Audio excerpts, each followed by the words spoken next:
Greetings and welcome to In Depth. I'm Dike Rostant. We are here in St. Augustine at the UWI campus to speak with a woman originally hailing from the East who is now at the helm of a light rising from the West. Campus Principal Professor Rosemary Belle Antoine.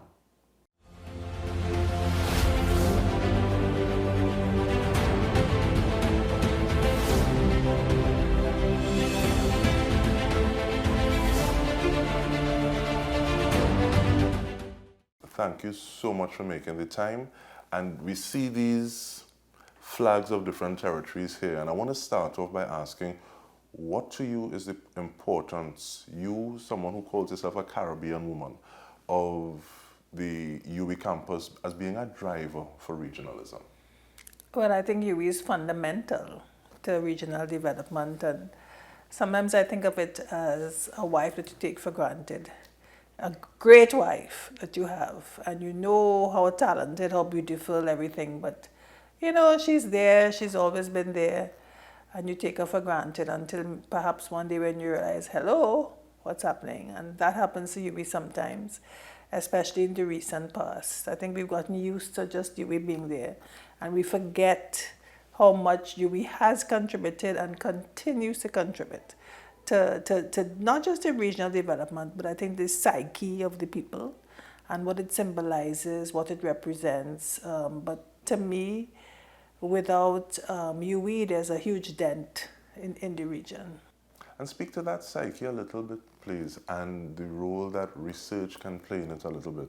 So trying to address that dent and looking at the way that wife comes into prominence a little more, and the way that activism melding with academia is something that you're really behind. Yes, and some people don't realize how important research is to development and to academia. So we are not just a teaching institution. Yes, we lecture, but our strength is really in research. And even what we teach or instruct, lecture, is grounded in research. So we are always aiming to be cutting edge, always aiming to be relevant to our community and not just our country, because some of us are in landed campuses, as in St. Augustine, but the region and increasingly globally. So globally, for instance, most people don't know that UWI has been in the forefront of this whole climate change, environmental research, for instance, long before it became sexy. And now we have been designated by the UN as the leading university in climate change. People don't know these things. You know, we have our marine environment, you know, we are way up there when it comes to those things and the whole environment.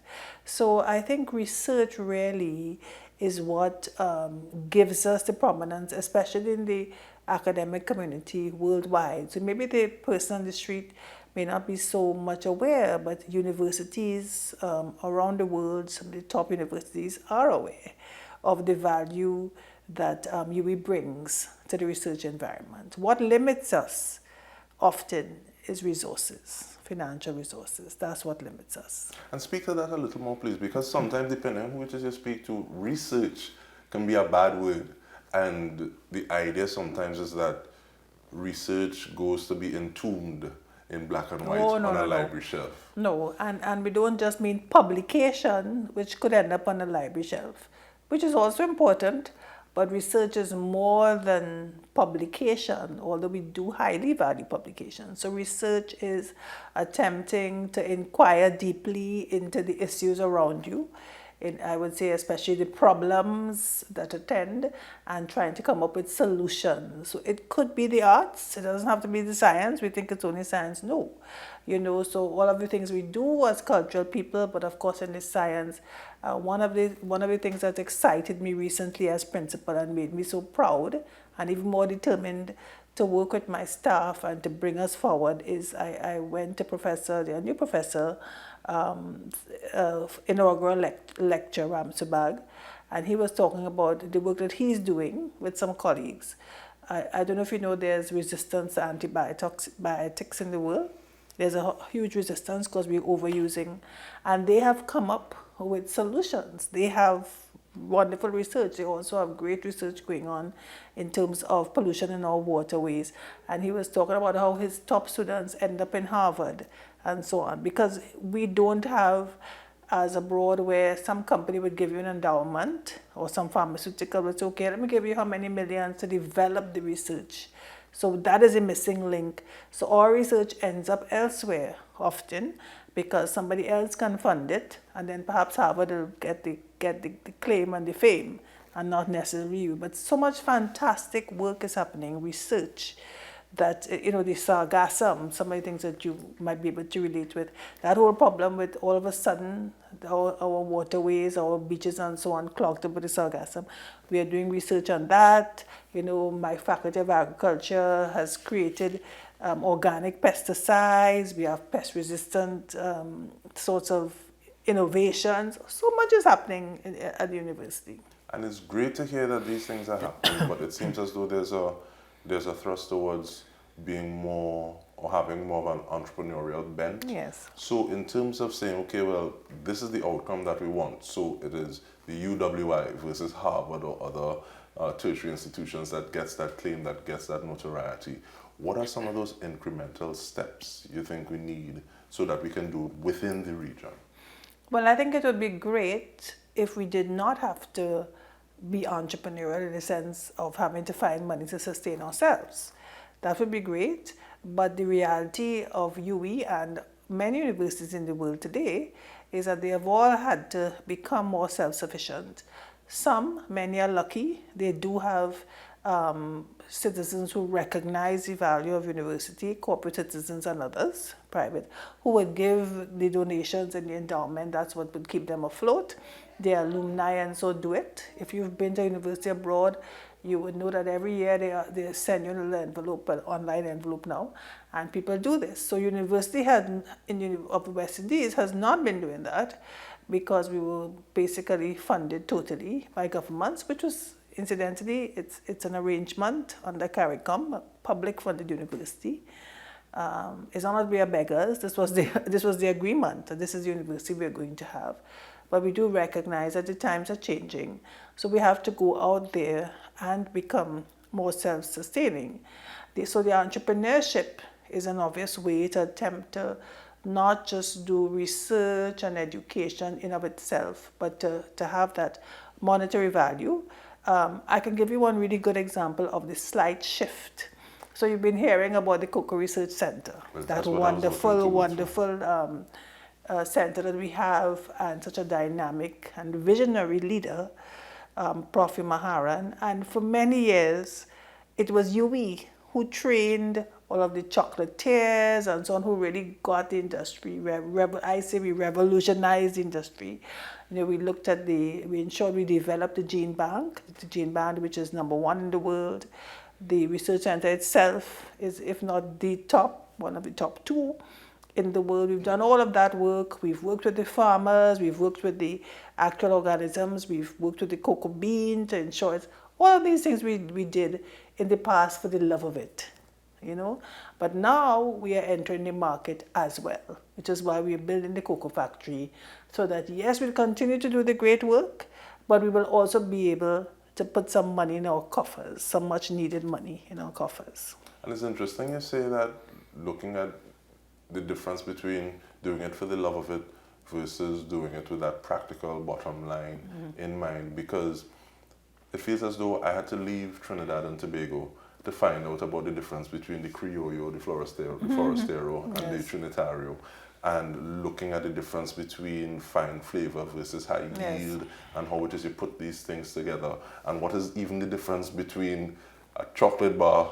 and a chocolate candy bar, and realizing that we have so much potential here in Trinidad and Tobago and in the wider Caribbean, in the wider region. But how is it that we put that out there? And it's not as though we're putting it in your face, like I said, we're not begging, but these are the facts objectively. And we let people know to kind of wean taste our hearts and minds back to what it is we're producing in the space. Yes, of course. And that's one of our greatest misfortunes, missteps, if you like. And I've been saying this for quite a while. I remember I gave a speech in 2006, one of those award ceremonies, and I was making the point, and I still make that point, that when the Caribbean citizen goes into the supermarket, that citizen must pick up a tomato and know that that was created in a lab in UWI, because of all the work that we've been doing in terms of, again, pest resistant hybrids type. Same thing with a yam. They should know that. Other countries, they would not just know it, but they would go and buy that one instead of this one, could support. But we have not been good at representing ourselves and putting ourselves out there, and then people know, and inculcating that pride in what we have, what we've done, what we are capable of doing. And I think that's my main job, to be quite honest. That's how I see myself. That it's not me doing ABC, but me being able to harness and highlight the people in my UWI corner of the world, in this case in the Augustine campus, but the broader UWI, to really once again energize the campus, energize the public, the policymakers, to say this is what we have, let's preserve it, let's make it better. And we're going to return with some Pelican pride. When we come back, we're speaking with the UWI-St. Augustine campus principal. Stay with us, we'll return with more.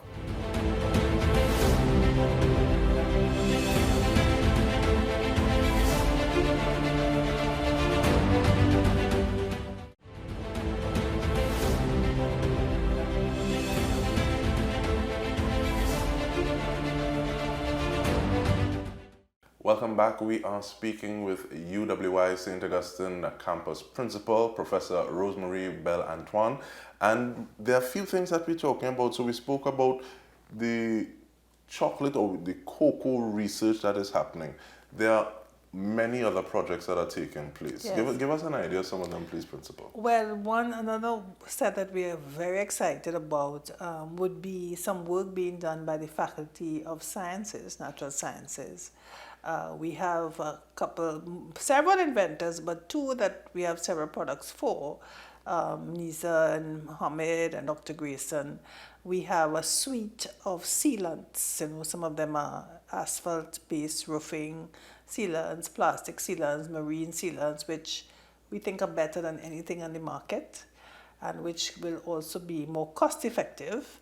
So we have been, you may have read recently when Ansa McCall mentioned them, because we've been introducing them to a few investors, potential investors, to our products, because we are attempting to commercialize these products. And so we're very excited about them. As I said, we think it's better than anything there, and this was created right there. We have, I've already mentioned the pesticides and so on, and we have other things with the sargassum sea. We want to do some more with our genome sequencing, the kind of work we've been doing. I mean, there's so much happening. I think there's a entrepreneurial and innovative spirit on the campus at the moment, and that but those are some of the main ones that we have said we want to move forward with in this first or initial phase, if you like, of the work that I'm attempting to do. The ones we have about 6 products actually, the sealants and so. And then we have those from the Faculty of Agriculture, which agriculture is one of the things that I think we have a comparative advantage, because we're the only Faculty of Agriculture, and not just because of that, but because we are at a crossroads, I think, in the region and the world, in terms of food security and the value of agriculture.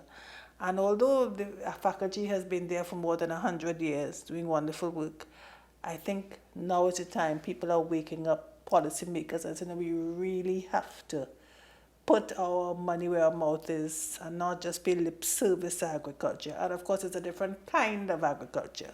It's not just a traditional kind. So we have a very dynamic dean there, Mark Woodvira, continuing the good work of his predecessors. So there are a whole host of things, but you would expect that those faculties would be in the forefront of the so-called innovations. But we also have the other faculties. Each faculty has been tasked with coming up with entrepreneurial ideas. So you would expect to see, and something you might be interested in, our Faculty of Humanities and education, for instance, doing more with their film program and the services that they can offer in those respects, documentaries, kinds of things like that. So each faculty is thinking along those terms, looking to be more marketable, if you like. I like the fact that you're talking about being able to be marketable. Having investors in some instances already starting to come on board, Yes, and I think yes. that is a big thing because sometimes when you do things under your own power, I remember going to some pop-up markets and I asked the person, where are you other than this? And they may give you a place and you go there and you have to be peeking around corners behind the shelves to see where they are, as opposed to having other people who have pride of place. But where do you maintain a sense of responsibility? Yes, you're trying to get more resources, some of them financial, but in terms of building human capital, I think that is something that you also do in terms of making sure that people within the remit of the attorneys or legal profession, there's this level of activism. So is that something that you're trying to build in campus-wide as well? Well, yes, I mean, I'm sure you know I was a former Dean of Law, so that was an important mission for me, seeing the university as activists, but not just activists, but committed to social justice, and it's something that I wanted to inculcate in my students, and I think we had some success.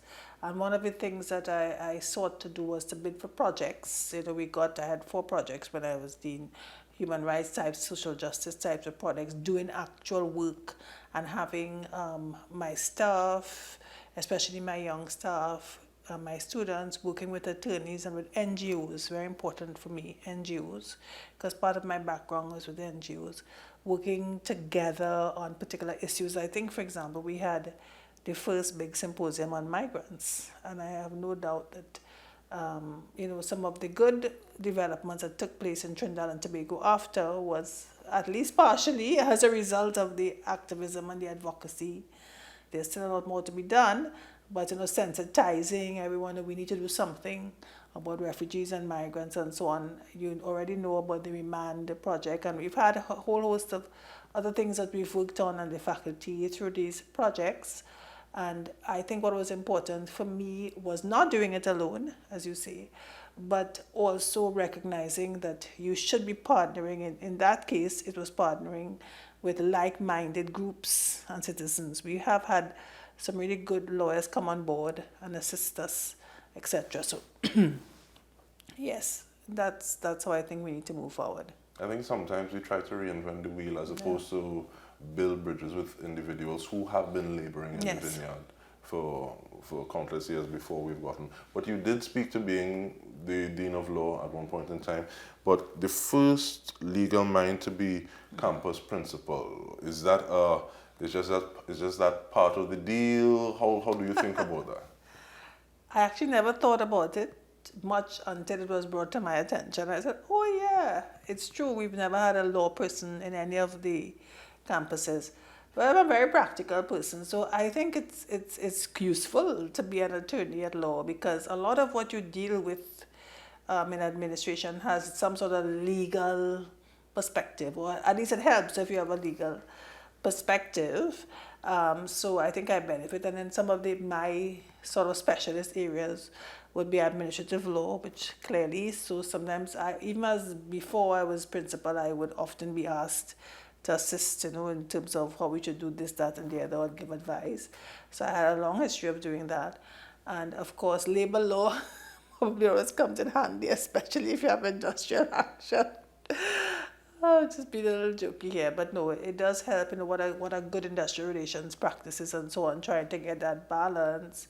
So I think and my PhD is of course financial law. So I think it helps. I mean, I recall when we did the psychometrics test, they gave us a lot of math sums, and I remember thinking, well, first of all, it's a bit unfair. There was also a single law question, and I did math in school and ad math, but I was like, how many years ago? I couldn't remember how to do any of those sums, so I'm sure I got all wrong. But I remember thinking, but it's much more useful to know a little bit of law if you're going to be the principal. Why do you need math? really need it. So I think it is actually very, and the training you get as an attorney, quite apart from my own personality, I'm a sort of, I guess you'd say, analytical and practical sort of person. I consider myself very objective. I look at all sides. But law trains you to be even more so. You could be very dispassionate looking at things. So I believe as an administrator, it is quite helpful to have that backing as a principal. And finally, principal, looking at it, might be looking at it dispassionately, someone looking at this conversation, what is the thing that you want them to come away with thinking about the potential of opportunities to be found within the University of the West Indies? Well, it's an interesting question. I would want the public, the listening public, to look again at UE and rediscover UE. You know, when things get tough, we tend to turn to UE. When we, oh, well, let's find somebody UE to do something. But don't just wait for that to happen. You know, don't just wait until things fall down. I think we need to value what we have. It took us a long time to get here. And it's a tremendous achievement for still fairly newly independent countries to have an institution like UE. I'm sure we've made errors, and I'm sure we'll make some more. But we've made tremendous gains in the few 75 years, not so long, that we've been around. We've done tremendous work. The products are out there. Some of the great minds that have passed through, and some of the wonderful products that we produced in terms of human products. And as I said, so much work has happened, a lot of it in the background. So I would like us to look again at UE. You know, don't just feel that, you know, you're a bright young person, you're going to just go abroad and do something. By all means, you can do your postgrad, and so I'm talking to the young people now. But understand that some of those universities you go to don't have as good a reputation as UE. You may not even realize that. And understand that some of those, even the top universities that some of you may go to, turn to the UE for partners. Up to last week, I had some interesting meetings with some top universities, and they're all very eager to work with us on particular issues. So understand that there is a good future and that you can make a huge contribution. Yes, you may at some other point postgrad. So I think whether it's a student, whether it's a public, whether it's a policymaker, I would really want us to understand the value of this institution, and more so to reflect and to remember, because I think we're in danger of no longer understanding why we value tertiary education and what do we really want to do with tertiary education. I think we need to have that conversation, by the way, again. That was the reason why we started a university in the first place, and of course it started with doctors. Look how much we've done in public health. The COVID was a recent example. UE was front and center of that. But we have to remember why it is we said we wanted a university in the first place, and be prepared to continue to invest in it. And I think the rewards will be even greater. And that is quintessential teacher principle, in terms of, like, you give your answer, but at the same time you give your answer, you give homework that you need to go. But thank you for that. In terms of, like, why do we need tertiary education? What's the function? What's the practicality of that? Back to basics. Definitely. I want to thank you for the time that you've shared. Deferred is not denied. We tried to do it a few times. And happy 75th when it comes, because it's nothing to sneeze at. And on behalf of the entire TTT News team, this has been In Depth with me, Dike Rostant. Thank you so much for joining us.